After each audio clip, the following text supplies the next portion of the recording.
Linda Phillips kabende mana kaka pile waroko kanyiro ote magi mabende donjono e lai maro mar ote machuok ma en 23600. Riwruoge makedo ratich oganda obuono mar donjo ne kambi mar Shanta e doho mar pinje ma oko ewi rocho ratich oganda e gwenge ma gidwa kunye mula pacho kae. Kotenegi koda duol mar Kenya Human Rights Commission, jotelogo wacho ni nenre ka gima Shanta Gold omakore kod sirkal gimomiyo gisebedo ka gidhi ataro mar chike mag doho ewi chungo chenro mar kunyo mula ramula. Simfroso Kinda lero mathoth. Moko kuom riwruoge makedo ratich oganda koro wuok oko mar kwedo tulo mar ramula mowe ka ji ariyo wito ngimagi ute owang' ka joma moko yudo hinyruok ewi wach mar dwaro daro jodak mar ramula mondo chiw thuolo ne kunyo mula e alworano. Otenegi kod duol mar Kenya Human Rights, jotelogo ywak ni nenore ni kambi mar Shanta Gold omakore gi sirkal gimomiyo gitamre winjo wach mar doho mar chungo chenro mar kunyo mula. Sami itiyo gi polis, itiyo gi DC, itiyo gi county commissioner, jogi ochul mondo gol ohamisha jogi. Ikwedo wach matiyo kod teko mathoth kuom jong'anyo ka gilero ni Shanta ne ok oluwo chike duto marito daro oganda e miechgi. Nitie migepe mege sirkal monego wuog jopiny, achiel kuom gi en NEMA mondo go mbaka mondo yud no gini time yo manade. Mbaka no pok ochopo kama onego chopie. Ariyo kuom gi National Land Commission. Masa mwuoye ni onego bed nitie gimiluongo ni land use plan kaka ji odag kamoro. Itimo ga planning ono ng'ama go teko matimo mano en National Land Commission. Kakwa wuoye kod sama wuoye ni National Land Commission opoko bedo guduol bogocho bowuoyo gi Shanta bogitimo paro kakidwa daro ni majotelo mawuok ramula omako ni pok Shanta okawo pachgi e yor ratiro kama na jisanja kende ma isiko ikawo pachgi to godho gi bor. Ni dwaro ni mondo homesteads 1200 mondo bed ni idaro kanyo.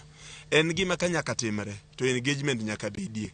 Nyaka ng'iswa maber ni idaro jaramula titere kanye.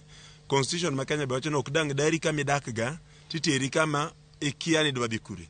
Mulano kata sani wakunye wan gi artisanal miners makunye ma at least ji yudo kaka gidak godo.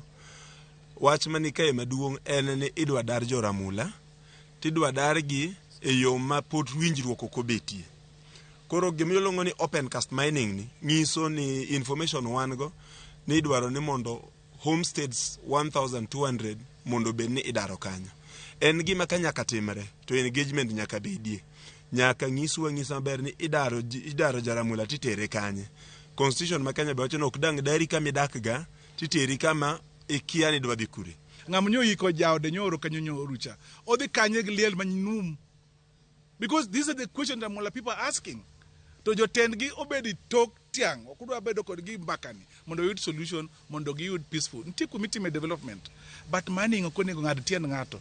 Onego mi irwak wuoche bang' mano. Mano e development. To development materi nyathini tho, development magolo nyathini school. Remember skunde nka. Remember hostel nka. Remember churches nka. Mbaka nosogo kanye. Jokede ratich oganda koro singo mar biro dhi mako bura ne Shanta e doho mar pinje ma oko e biro cho ratich oganda. Wadhi ka mopogore. Mar ariyo wadhi donjo jo sirkal kuom nego jomche gi nego ramula yoyaye.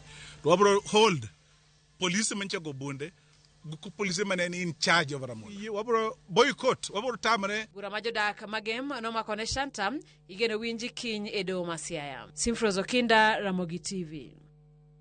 E wach mabende osemako dho ji chakre odiechieng' manyoro en obila mag okwach kich omako achije adek ma itudo gi monj mar seneta ma Vihiga Godfrey Osotsi e magawa ma Java Western